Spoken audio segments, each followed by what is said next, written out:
Iya Villania, may payo sa mga babaeng hirap magbuntis. Ang kanyang pahayag, alamin.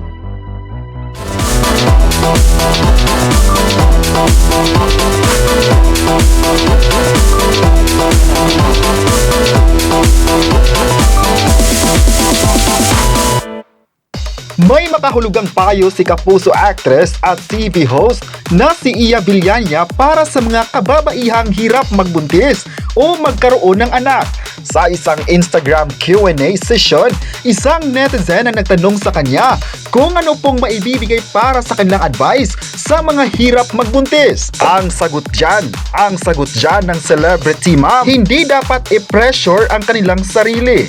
At dapat tandaan nila na ang pagkakaroon ng bata hindi nangangahulugan kung sino ka. Dagdag pa niya, dapat raw ay enjoy ang bawat chapter nito at maghanap ng katahimikan o perfect timing tulad na lamang ng paghihintay sa mga bagay na sa tingin mo'y makakatulong sa iyo. Magugunitang nitong February lamang ay isinilang ni Iya Villania ang kanilang ikalimang anak na asawang si Drew Arellano, isang baby girl na pinangalanan nilang Anya Love. Bukod kay Anya, may apat pa silang anak na sina Antonio Premo noong 2016, Alonzo Leon noong 2018, Alana Lorin noong 2020 at Astro Phoenix noong 2022. Samantala, kinumpirma ng mister niyang si Drew na si Anya na ang kanilang last baby matapos silang sumailalim sa vasectomy, isang permanenteng uri ng birth control para sa mga lalaki. Ayon pa sa kanya, ginawa raw niya ito bilang espesyal na regalo para kay Iya. Dahil dito, marami sa mga netizens ang nagustuhan ng kanyang advice sa kanyang Q&A session sa Instagram. At ayon pa ng mga netizens, makakatulong ito para sa mga taong hirap magbuntis.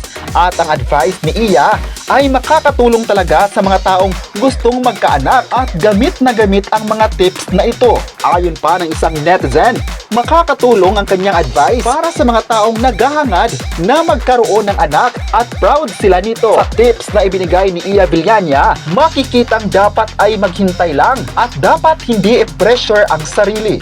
Malaking bagay daw ito para sa mga taong naghahangad na magkaroon o hirap magbuntis. Ayon pa ng isang netizen, positibo ito para sa kanila dahil marami sa ngayon ang naghahangad na magkaroon ng positibong solusyon para mabilis o magkaroon ng anak. Papasalamat din sila kay Iya Villania para sa kanyang positive na tips para sa kanila.